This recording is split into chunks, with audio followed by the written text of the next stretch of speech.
আন্তর্জাতিক ক্রিকেট সংস্থার জানুয়ারি মাসে সেরা খেলোয়াড়ের সংক্ষিপ্ত তালিকায় জায়গা করে নিয়েছেন বাংলাদেশের গর্ব নারী দলের তারকা সুবহানা মুস্তারি। নারী টি-20 বিশ্বকাপ বাছাই পর্বে অসাধারণ পারফরমেন্স করে এই মনোনয়ন পেয়েছেন তিনি। পুরো টুর্নামেন্টে 6 ম্যাচে করেছেন 229 রান, গড় ছিল 45.80 আর আক্রমণাত্মক ব্যাটিংয়ে দারুণ ছন্দে ছিলেন মুস্তারি। শুধু ব্যাট হাতেই নয়, অফ স্পিন বোলিংয়েও অবদান রেখেছেন। পাপুয়া নিউ গিনির বিপক্ষে তুলে নিয়েছেন একটি গুরুত্বপূর্ণ উইকেট। এই বাছাই পর্বে বাংলাদেশ নারী দল ছিল অপরাজিত চ্যাম্পিয়ন। দলকে বিশ্বকাপে তোলার পেছনে মুস্তারির ভূমিকা ছিল অসাধারণ। তবে লড়াইটা সহজ নয়। একই মনোনয়নে আছেন আয়ারল্যান্ডের গ্যাবি লুইস, তিনি পুরো টুর্নামেন্টে সর্বোচ্চ রান সংগ্রাহক ছিলেন।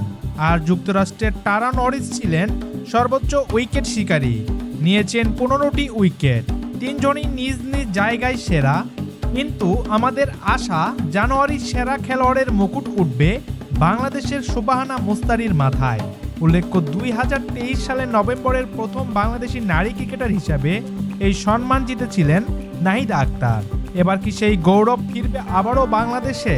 সেটাই এখন দেখার বিষয়। সম্মানিত ভিউয়ার্স, সুবহানা মুস্তারির এই অর্জন নিয়ে আপনাদের যদি কোনো মতামত থাকে তাহলে অবশ্যই ভিডিওর নিচে কমেন্ট করে জানাবেন। আর ভিডিওটি ভালো লাগলে একটি লাইক দিয়ে খেলাধুলার সকল খবর জানতে আমাদের চ্যানেলটি সাবস্ক্রাইব করে রাখবেন।